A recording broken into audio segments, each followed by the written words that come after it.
السلام عليكم ورحمة الله. سمعوا معايا، سمعنا قصص ديال الخيانة بزاف بزاف بزاف، ولكن هاد طريقة الخيانة اللي غتسمعوا دابا راه نادرا ما تسمعوها. تبعوا معايا. صافي داوني للسبيطار، جاو عندي والديا، جات عندي مرا ديالي، كلشي مجموع عليا، خوتي. صافي كنت في واحد الحالة خايبة، كنت في واحد الحالة صعيبة بزاف.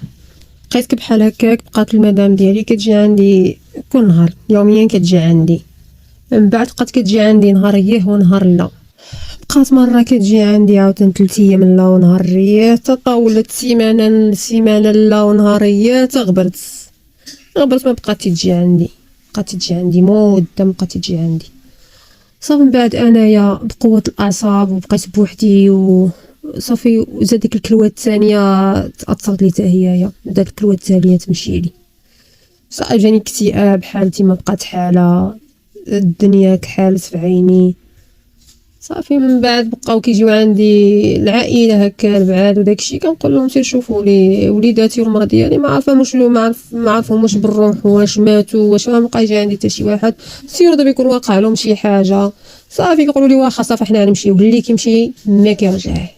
نصوني لهم يقطعوا عليا هذوك الناس بحال هكاك وما يجيبوا لي وليدات.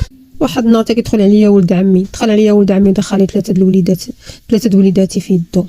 دخل ليا في واحد الحاله باينه ما كتبشرش بالخير. اودي مالك شنو كاين؟ قال لي شوف، ما بقى ما يتخبى، ما عندي ما نقول لك. المرا ديالك